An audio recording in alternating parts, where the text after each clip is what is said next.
Call of Duty Modern Warfare 2. Let me give you my take on it. Compared to Call of Duty 4 Modern Warfare, it's Modern Warfare 2.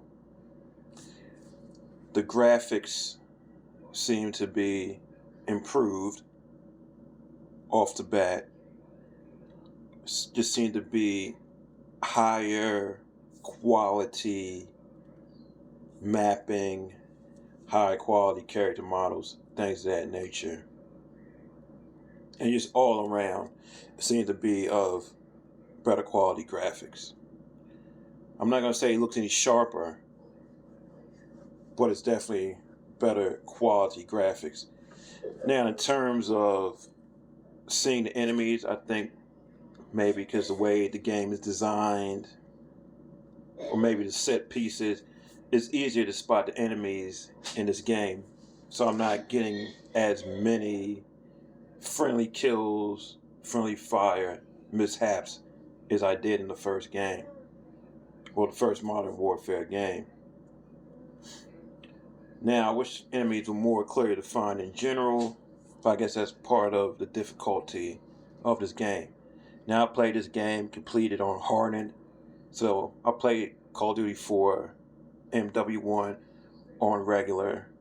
This one I played on hardened and completed on hardened. Died several times, a lot of times, playing it, but you could tell it was my fault when I died. It was either I took bad routes in the game to get to where I had to be, or I spent too much time in certain areas focused on the enemy instead of focus on the enemy, go to the side and push forward to move things along. It's kind of a give and take, like, okay, do you shoot these people and move on and run around? Do you use stealth in certain situations?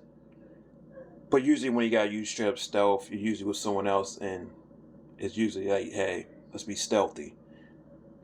But when you're in firefights and stuff like that and need to get A to B, sometimes you shoot a few, step to the side, take certain routes.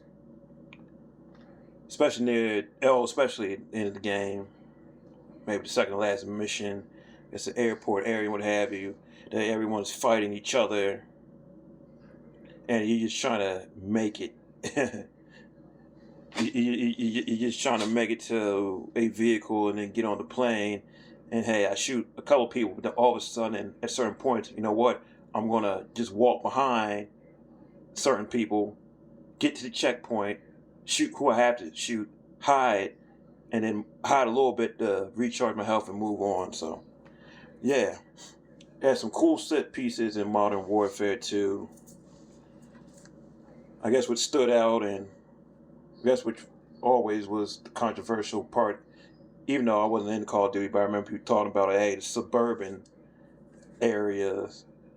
I think it was Northern Virginia suburban areas, and I think they tried to make it like a real shopping center. And I don't know if it was a controversy, but people saying, hey, it's like such and such shopping center, and you had all the fake things pretend to be Taco Bell, Burger King, TGI Friday, etc. That was cool. Some of the snow parts were cool set pieces. More corridor shooter in this Warfare 2, and the open areas are more guided anyway, usually with someone else.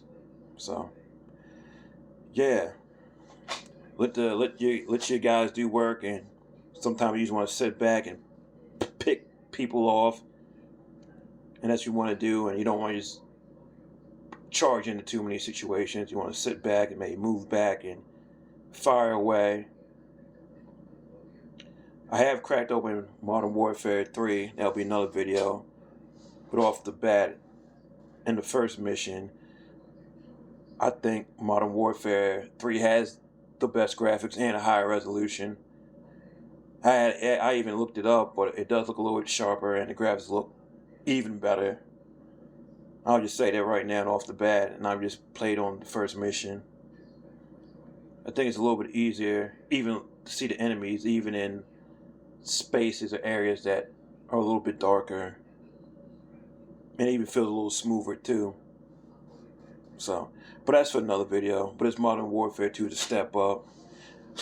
Special ops, I think I didn't really play that yet. I might try it out. In terms of multiplayer, yeah, I see there are matches available. I think pretty much like in Modern Warfare 1, easier to find a team deathmatch kind of thing. I saw that was available. I haven't really gotten into it yet because, hey, I'm a noob and, let me get some more experience and maybe play one of these games, try it out online, but let me get some more experience in handling the game and the feel of the game and things of that nature.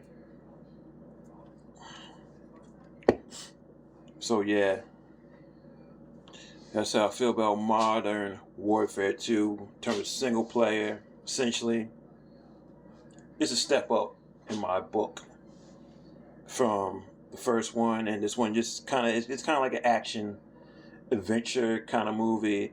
Even though the plot, well, I guess it's pretty simple, but you play as different characters, and they do talking in between missions and have all these crazy visuals. I mean, it's a little bit hard to follow the story, but I mean, I know who gets killed, who doesn't get killed, but it's still a little hard to grasp the story. I guess you have to pay really close attention, but it's just the way the game goes and the dialogues and things of that nature. It's just not easy to grasp the full story without having like, you know what? Let me sit down, see what they're really saying, go back, and especially nowadays. And by nowadays, I mean since YouTube's been a thing. You know what? Check out all the in between and voice things, or look it up on the internet in general to figure out what's going on. You can do that, and it might be something I'll do. But I just want to play these games. It looks cool. Shoot some enemies. These games really don't have anything like boss fights like some of the other first-person shooters that aren't necessarily trying to be based in some sort of reality. So you're just shooting people and having firefights and what have you. So, it's not like it's not gonna be. I mean, it's not gonna be like a crisis or something where hey, time for the boss fight. What have you, and other games like that. But yeah, that's my take. That's how I feel about it. Modern Warfare 1, I like essentially once you get to the sniping part and beyond. Modern Warfare 2, I think there's a lot of good set pieces all throughout the entire game. Flows well. It's definitely going for that action adventure movie. Seems less like a game, but more like a cinematic narrative thing going on with this, except as a first person shooter. So yeah, but I guess a lot of people get these Call of Duties and what have you for the multiplayer. So, but I'm just telling you about the single player, and if I get two multiplayer sometime soon, either one of these Call of Duty games, I'll give you my thoughts. Iceberg Jim out. Deuces.